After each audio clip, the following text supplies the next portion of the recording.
આજથી 20 તારીખે જ્યારે જંતર મંતર ઉપર પ્રદર્શન થયું ત્યારે એક કોક આપણે સફાઈ ક્લિનિક વાળા ટૂંકમાં ક્લીનઅપ કરે છે જે આખા રાજકોટને, એ અહીંયા ધરણા પ્રદર્શન કરતા હતા શાંતિપૂર્વક, અને અમે અહીંથી નીકળતા હતા તો જોયું કે ધરણા થાય છે, એટલે અમે જોયું ત્યાં તો પોલીસની ગાડી આવી ગઈ અને એને પકડી ગયા. અને એ પ્રનગરના જે સાહેબ છે મકવાણા સાહેબ કરી, એને એવું કીધું કે તમે મંજૂરી લઈને કરો ને, તમને કોણ ના પડે, વગર મંજૂરી અમે નહીં કરવા દે. એટલે એવું અમારા કાનમાં આવ્યું કે મંજૂરી લેવી પડે, નકર કરવા ન દે ધરણા, અને પકડી જાય. પછી તરત જ ઓન ધ સ્પોટ મેં મારા ભાઈબંધને ફોન કર્યો, મેં કે આપણે મંજૂરી લઈને કરીએ, તો કે વાંધો નહીં. એટલે મારો ભાઈબંધ સાથે આવ્યો, અમે સીપી સાહેબની ઓફિસે ગયા, ત્યાંથી ફોર્મ લીધું, ફોર્મ અમે પ્રનગરે આપ્યું, ત્યાંથી પછી ટ્રાફિક શાખામાં દીધું, ત્યાંથી પછી અમે આપણે નગરપાલિકાએ દેવા ગયા મંજૂરી લેવા માટે, કાંઈ અમે માંડવો કે મંડપ નાખીએ એનો વાંધો નથી એમ.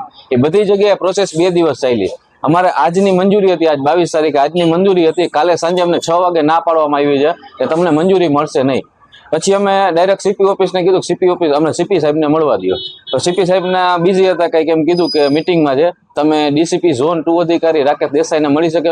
અમ કે વાંધો ને, અમે જો એ જવાબ આપતા હોય તો અમે એને મળી લઈએ, બરોબર. અમે ત્યાં ગયા, એને અમને એવું કીધું કે આ મંજૂરી એના કરતાં તમે કે ઇન્સ્ટાગ્રામમાં તમે તમારી રીતે પોસ્ટ કરી દો ને. મેં કીધું સાહેબ, અહીંયા જે એવી જનતા છે મધ્યમ વર્ગની, જેને ખ્યાલ જ નથી, જેની પાસે મોબાઈલ નથી ને ઇન્સ્ટાગ્રામ નથી, કે જો એ કેવી રીતે જોઈ શકશે કે આપણે શું હાલે છે અત્યારે ભારતમાં, શું હાલે ગુજરાતમાં, શું હાલે છે, બરોબર. એટલે અમે કીધું કે અમે આ રીતે પરમિશન લઈ જાય તો પરમિશન આપો. અમે ઘણી રિક્વેસ્ટ કરી છતાં અમને મંજૂરી ન આપી. અને અમુક તો એવું કીધું કે તમારા લીધે પછી ટ્રાફિક થાય, અમારે એક તો ઓલરેડી પોલીસની ઘટ છે, બરોબર, તો અહીંયા પોલીસ મૂકી તો એ કે તમારે ટ્રાફિક વ્યવસ્થા, અને તમે એ કે કોઈક અડકચાળો કરે તો એ કે તમે શું કરો? ભાઈ એના માટે તમે મંજૂરી લઈએ સાહેબ, કે તમે કદાચ તકલીફ પડે અમને તો તમે એના માટે પ્રોટેક્શન મારી હોય. ખરેખર પોલીસ સરકાર માટે નથી, સરકાર જનતા માટે. એટલે અમારી એવી માંગ છે કે અમને મંજૂરી આપવામાં આવે. અત્યારે મંજૂરી નથી આપી, છતાં અમે કાલ હજી 23 તારીખે કાલ પાછા નવી મંજૂરી લેવા માટે જાશું અને જોશું કે અમારા માટે એ મંજૂરી આપે છે કે નહીં. જંતર મંતર ઉપર વિરોધ છે, એ નીટ પેપર લીક થયું છે, તમને ખ્યાલ છે. ઘણા બાળકોએ આત્મહત્યા કરી લીધી છે, એ પણ ખ્યાલ છે.